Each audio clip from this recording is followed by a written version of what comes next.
Welcome back to Add Art. Today we're going to draw and learn all about the origins of the marathon race. Let's find out how, in 490 BC, a Greek messenger called Pheidippides inspired this race and why he ran so far. Now, before we start, just a quick reminder to subscribe and hit the bell so you'll be the first to know when I've uploaded a new drawing. Okay, pens and pencils at the ready. On your marks, get set, draw. First we'll begin by drawing his head and his nose, down towards his mouth. He's looking quite exhausted. Let's bring his jaw up towards his ear.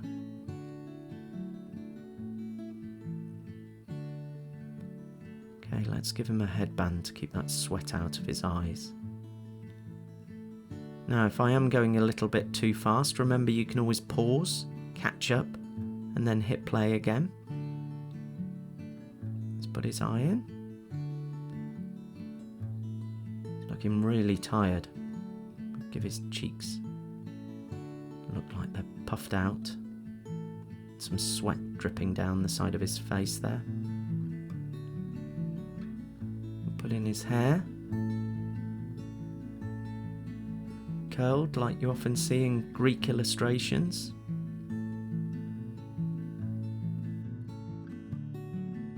We'll have his neck at a bit of an angle there, so he's leaning forward in his run. Now, let's put in his armour, because Pheidippides was actually running from the site of a battle, and that battle had been fought in Marathon, which gives the race its name.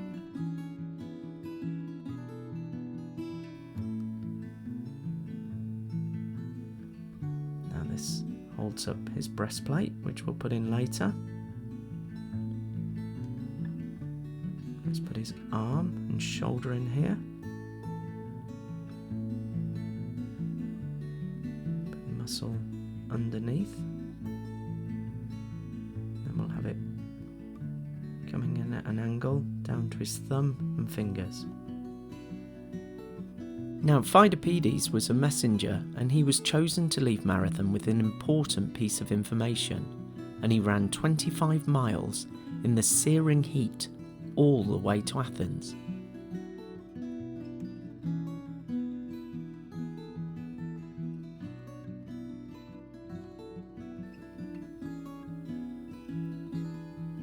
Now let's put in this breastplate armour that protects his upper torso. Now they often had a six-pack actually marked into the armour, and a belly button.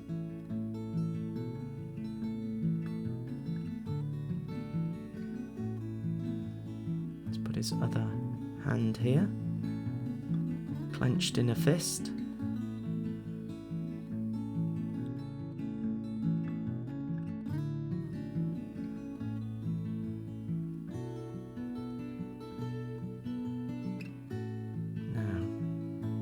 As part of their uniform, they had a tunic. This top section was made of leather, was split into strips. It was pointed at the end, so we'll do this sort of zigzagging. And then we'll put the separate lines in.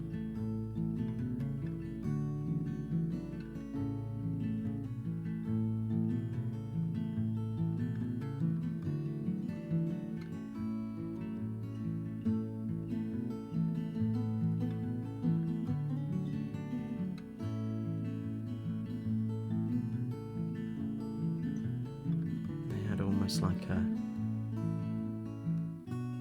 separate section underneath as well, made of lighter material.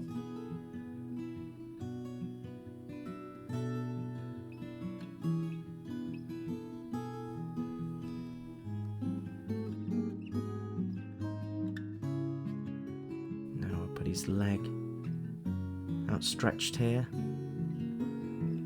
the bottom of his leg covered in armour. put some decoration on that. You can decorate it as you like.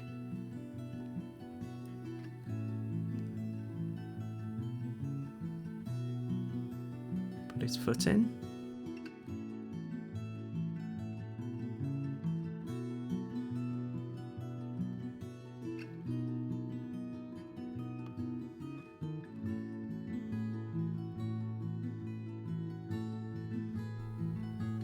Bring his leg all the way back here.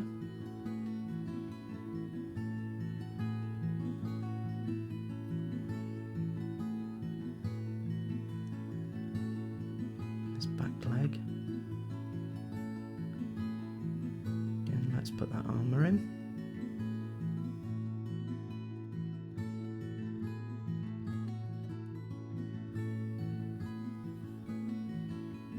Put the muscle definition in and match the decoration we gave to the other one.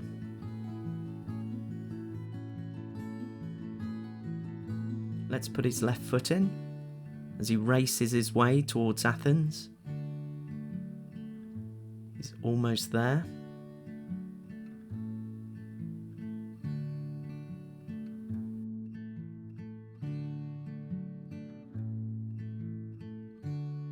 Put a shadow underneath him.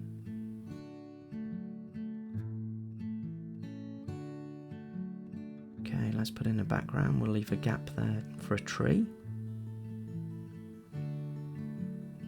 And it must have been so painful, really, to run so far on such stony, basic roads.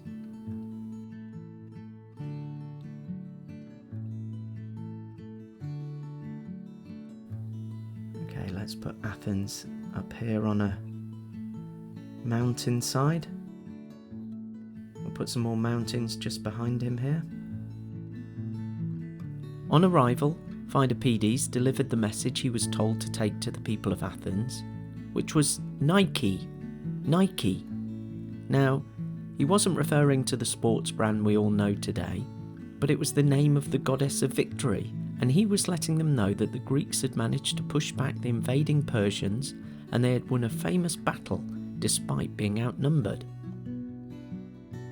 Okay, we'll put some trees in here.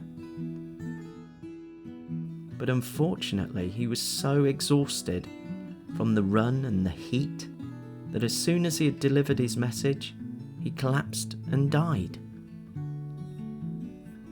But his legend lived on. And to commemorate his incredible run, the distance of the 1896 First Olympic Marathon held in Athens was the same as Pheidippides had run and was set at 40 kilometres. Some detail on this mountainside.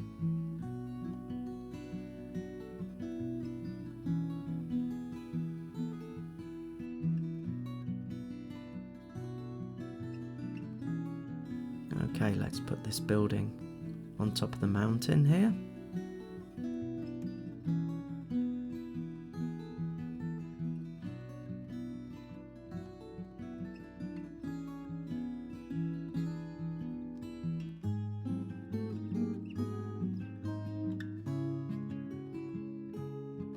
Have lots of columns, similar to Greek architecture at the time. For a long time, the length of the marathon remained close to 25 miles, but in the 1908 Olympic Games in London, the course was extended to the 26.2 miles we have today.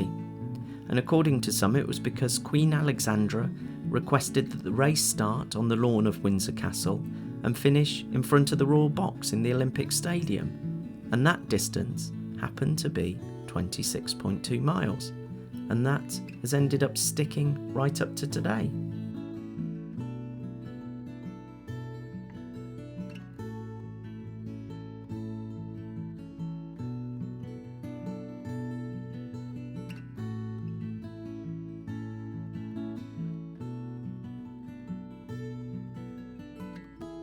Now, the fastest time recorded for a marathon, although it's unofficial, was completed by a Kenyan called Eliud Kipchoge, and he completed it in less than 2 hours.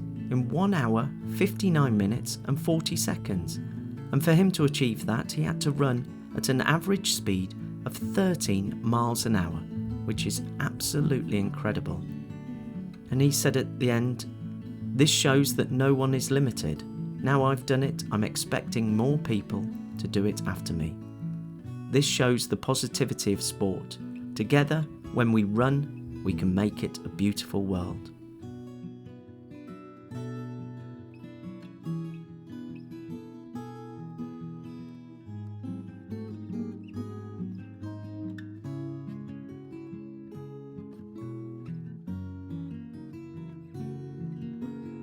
And there it is. There is Phytopedes, racing his way to become a legend. I hope you've enjoyed drawing along with that one today. Now, before I go, do remember to check out my other videos and to subscribe. And if you've enjoyed drawing this, please do give me a thumbs up like, as it really helps my channel grow and for other people to see Add Art. And finally, if you know someone who loves to draw, then please do share Add Art with them. But that's it for today, and I'll see you next time on Add Art. Bye for now.